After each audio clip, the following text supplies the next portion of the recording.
guys, welcome back. Today we are going to be installing an aftermarket stereo in a 2014 Porsche Boxster. It's the base Boxster with just the Audio Plus upgrade. It does not have the Bose stereo or the Burmeister, so we should be able to get that installed fairly easily. We shall see.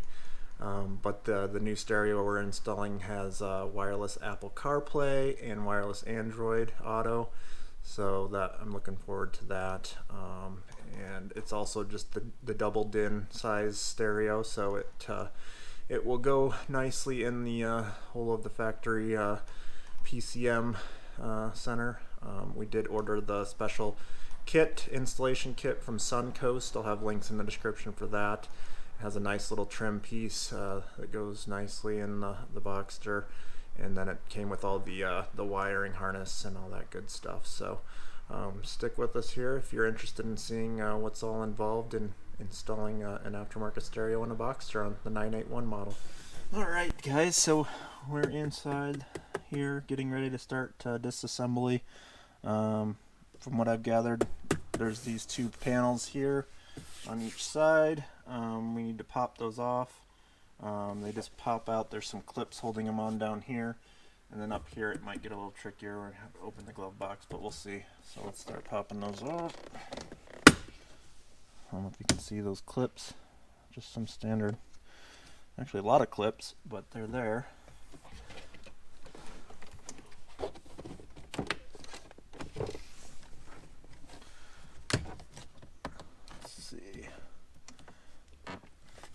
Oh, that came out really easily.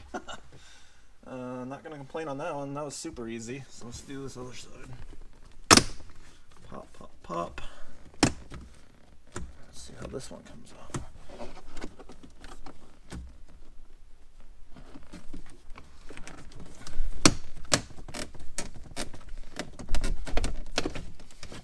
Not bad at all, guys. This came out really easily, so I'm not going to complain. Easier the better. So looks like we're gonna need some torx bits here. I'm not sure how you're supposed to get. Did I break clips already? I'm not sure if I broke clips, but she'll find out later, because this is gonna have to come out to be able to get to that torx bit back there. So I'm assuming if we can get those torx bits out, then the whole PCM will slide out. Alright, in case you were wondering, when we were talking about those pieces I thought I broke, they just, the plastic pieces, they pull right off. Just like that. I'm not sure, some kind of shim, I don't know. This must be where the clips go into. So, we'll just put those aside. Alright, so, the torque size is a T20. Put that in the description for you guys as well. It's like 4 T20s to take out here.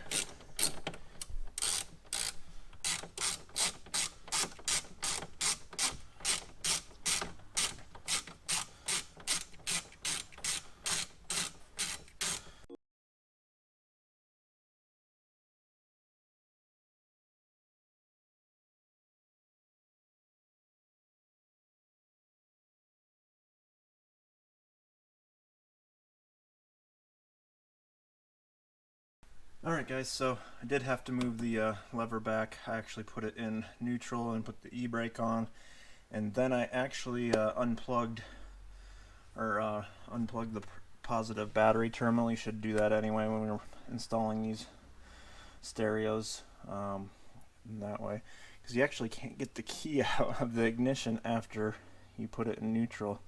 It won't let you once it's in park. So, but I think we should have enough room now. This thing out.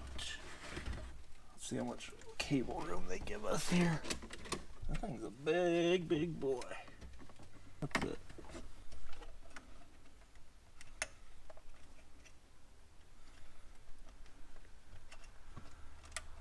These are definitely some strange clips that I've never seen before. Any stereo installs I've done before.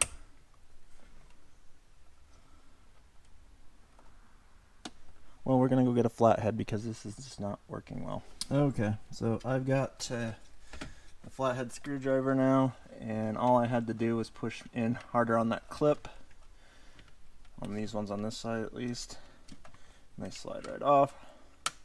So we got those two. What else we got? I got another. Amazed at how many clips there are for different stuff. 3 off. We got the big one here. Those ones are gonna have to come up from the bottom, it looks like. Clip on the bottom pops out.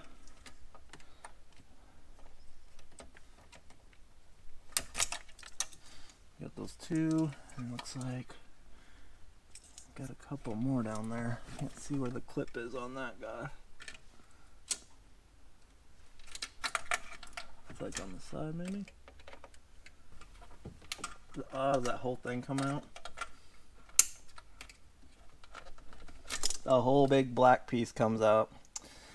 So there's a tab at the top, and that whole big section comes out. So we got a couple more antenna cables over here to go. Come on. It's ridiculous. I can't believe how many connections there are.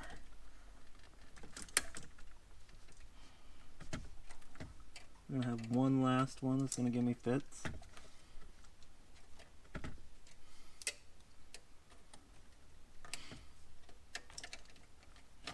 Got it. Holy smokes, guys. So there's the back of that thing. Connection, connection, connection. Lots of connections. Another connection. I could not tell you what each one does. I have no idea. Lots of antennas, GPS, probably Sirius, XM, all that fun stuff. But that's what's gonna go away. So that wasn't bad at all just to get this far. Let's see how installing the wiring harness goes.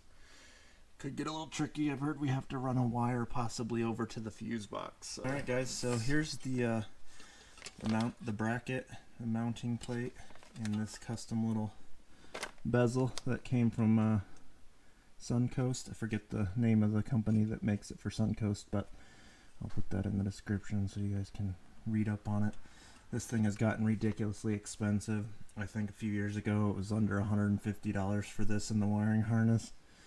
But in today's world, I paid $200 for this, which is ridiculous. But this is what you want if you're going to do a custom install, because it looks very nice with that trim piece. I even put a little Porsche logo on there for you. So that's where our new stereo is going to go. And here's the connector for that big plug. Looks like a lot of the stuff doesn't get used anymore. So we're going to mainly use just the speaker wires and power and that sort of thing. I'm also guessing we don't use any of those because there's nothing there. Alright guys, I figured I'd do this in on the desk here and not bore you with all the wiring connections, but it came with some nice little connectors in here, some see-through connectors, which were nice. So you could put the wires in there, and you can see where the metal connector is and pinch it. So I've got all the important ones here that we're going to use, all crimped. And then I did find out that that one red wire I was talking about for the that needs to go over to the fuse box. It actually talks about that on the directions for this kit. It says red accessory signal, connect to the left fuse box, fuse D1, rear wiper. So since this is a 981 for the Cayman, it might have had a rear wiper, and maybe there'll be one for the Boxster. So we'll check, see if there's a D1 there later on. But other than that, that's the only extra thing that we're going to have to run to connect to our ignition 12 volt on the new stereo wire. So I've got the new stereo mounted up here. So you can see it's just a cheap brand, dual. They also make Jensen makes dual, whatever you want to call it. but you can see kind of here. Fortunately, there was only one hole that lined up for where I needed to put this, but it seems pretty solid because up top here it can't move anymore. So I tightened that down. And there's some wires back here for the new stereo. This is the USB. We might have to run that somewhere. And then once we get it all hooked up, we'll plug in the main cord here. And then there is one more cord here. That's for like all the RCA jacks, and if you wanted to do a reverse camera and all that, we're not going to do that at this time. So we'll plug it in, but we won't use it. We won't use the GPS connection either. So use that on our phone. Down there is where we're going to have to connect that antenna right down in there. So we'll get that plugged in. And I'll show you what this looks like with the fancy little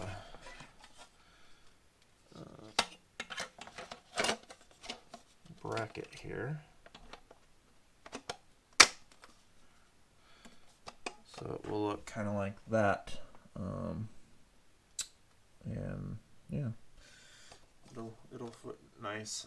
It doesn't come out as far as I'd like, but we're just gonna use it the way it came with those holes from the company, and we're gonna go ahead and get it all hooked up in the car next, and get that red wire ran. What we have to run is the microphone for hands-free calling, so we'll have to decide where we're gonna put that, but yeah, let's go get the rest of this installed. Alright guys, so this is where we're going to tap into the fuse box. I don't know if you can see there with that shadow blocking the light, but right here there was an open slot D1.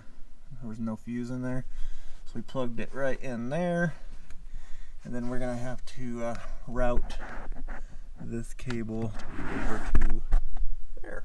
So I'm going to go ahead and do that now. Okay, so we're going to attach the wiring harness to the connector in the car. So this little lever here, you gotta move that back, and then we should be able to slide it in here. Just like that. Looks like it's good. And then when you do this, it kind of locks in place. And we got our connections. I'm going to run the wire for the microphone here quick. Decide where I'm going to put that, and then we will install the deck. There is where I placed my microphone.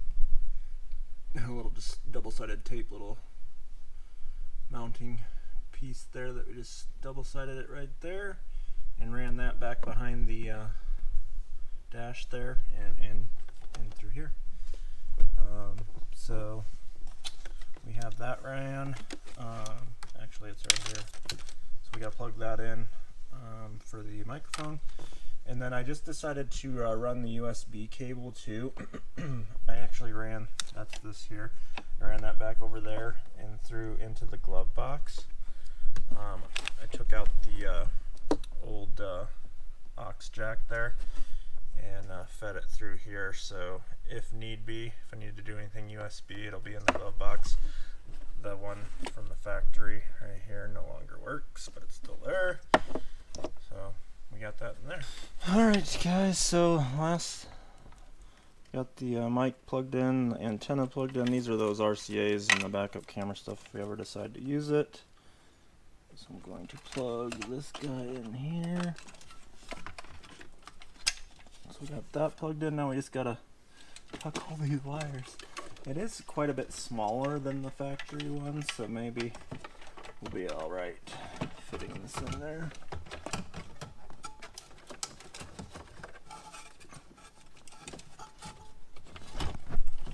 Should fit factory snug. We'll see in a minute, right?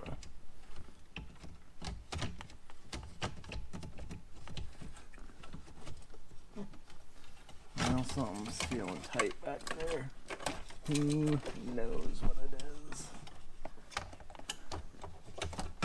Trying to get all them wires up top here.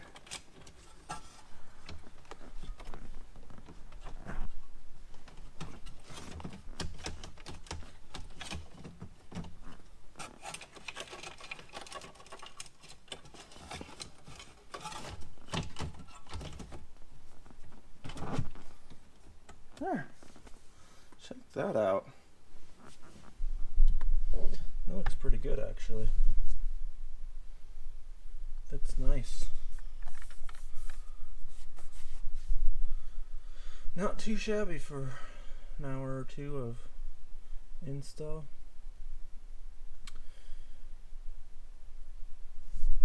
Alright. I'm going to start putting the actually, before we put this stuff back on, let's go hook up the battery and see if it works. How about that? Alright guys, so when I first tried to power it on, wasn't getting any power. It looked like one of the wires came loose on the power side, so we got that taken care of. Then I was not getting any sound. We had the power but no sound. Well, I found out that there is on the back of this, you probably can't see it there, but it says connect to new head unit's amp wake up signal. So the white and blue wire on the new stereo, it says you're supposed to tap into the green/black wire on the blue plug. So I did not do that initially, so we had to tap into that wire on the blue plug. So once we did that, then we were getting sound, and I have my wireless CarPlay set up here. We'll just play something real quick here. We won't play it for very long just because I don't want to get a copyright strike. Okay. So it is up and running with this nice little trim piece. I think we're ready to put all the pieces back together. But overall, it was going to be a quick install until I ran into that power problem and the audio issue. That took me a little while to figure that out. Going back through reading all these wires here, but it looks like we finally got her figured out. We'll play with it here for a little bit and make sure all the settings and everything on this new receiver work, which so far they think they do. My main things are the Apple wireless CarPlay, which is working, and then the stereo is probably the only other thing, like the FM. It's probably about all we'll use for this. So we'll show you putting this back together here real quick, but I appreciate you guys tuning in to watch this. Hopefully this helped you out if you're thinking about putting in stereo in your Boxster. This will be similar for the 991 911s if you're doing a system in one of those that had like a bass system. From what I've read, you can't do this very easily if it has the Bose of the Burmeister. So if you got the bass system and you want to upgrade, you should be able to get it done with this kit. So check out the links in the description below. Give it a thumbs up and subscribe if you haven't already, guys, and have a good one.